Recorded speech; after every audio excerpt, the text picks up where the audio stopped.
जय माता दी। आज की इस वीडियो में आप जानेंगे साल 2025 में शारदीय नवरात्रि की अष्टमी और नवमी तिथि कब है।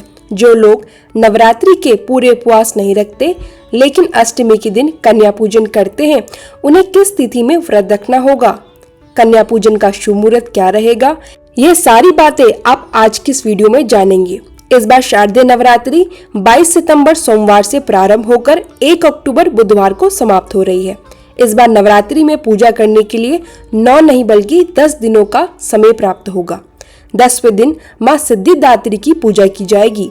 इसी कारण से हो सकता है अष्टमी और नवमी तिथि को लेकर थोड़ा असमंजस बना हुआ हो, लेकिन आपको बता दें इस बार अष्टमी तिथि 30 सितंबर मंगलवार को रहेगी, नवमी तिथि 1 अक्टूबर बुधवार को रहेगी और दशमी तिथि 2 अक्टूबर गुरुवार को होगी। दशमी तिथि में ही कलश विसर्जन और दुर्गा विसर्जन किया जाता है।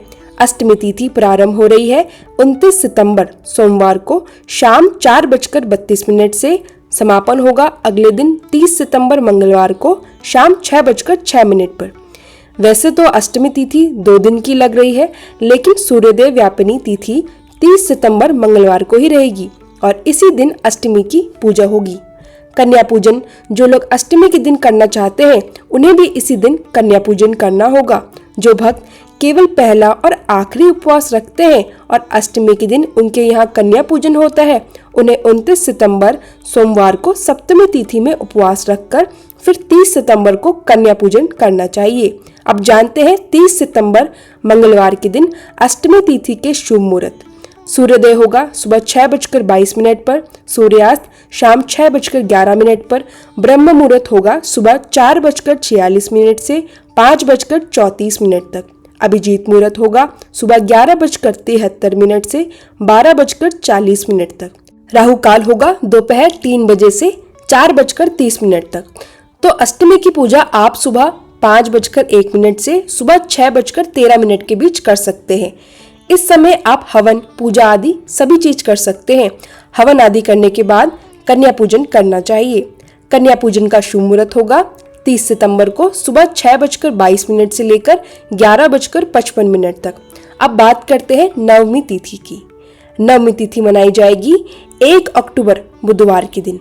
नवमी तिथि प्रारंभ हो रही है 30 सितंबर मंगलवार को शाम 6:07 से और ये समाप्त होगी 1 अक्टूबर बुधवार को शाम 7:01 पर। इस दिन मां सिद्धिदात्री की पूजा होगी। नवमी तिथि के दिन ब्रह्म मुहूर्त होगा सुबह 4:46 से 5:34 तक। सूर्योदय सुबह 6:22 पर, सूर्यास्त शाम 6:10 पर, राहु काल दोपहर 12 बजे से 1:30 पर।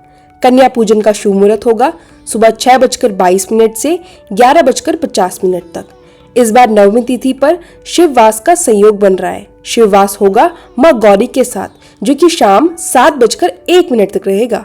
प्रातःकाल पूजा मुहूर्त जान लेते हैं सुबह 5:01 से 6:14 के बीच। आप इस समय पूजा पाठ करें, हवन करें और इसके बाद ही आप कन्या पूजन करें। अब जानते हैं अष्टमी और नवमी के व्रत का पारण कब करना चाहिए, क्योंकि शारदीय नवरात्रि पूरे 9 दिन की पूजा करने के बाद ही अन्न ग्रहण करना शुभ होता है। लेकिन बहुत से भक्त अष्टमी तिथि को कन्या पूजन करके या नवमी तिथि को कन्या पूजन करने के बाद सात्विक भोजन और प्रसाद ग्रहण कर लेते हैं। आप ऐसा भी कर सकते हैं, नहीं तो दशमी तिथि में ही अन्न ग्रहण करना ज्यादा शुभ होता है। जो लोग दशमी तिथि के दिन व्रत का पारण करना चाहते हैं उन्हें सुबह पूजा करके माता रानी को भोग लगाना चाहिए। भोग में आप खीर, पूरी, हलवा, चने या सात्विक भोजन लगा सकते हैं। इसी को प्रसाद रूप में ग्रहण करके उपवास खोल सकते हैं। पहले आप कुछ मीठा ग्रहण कर लीजिए जैसे कि खीर या हलवा, उसके बाद आप अपना व्रत का पारण करें।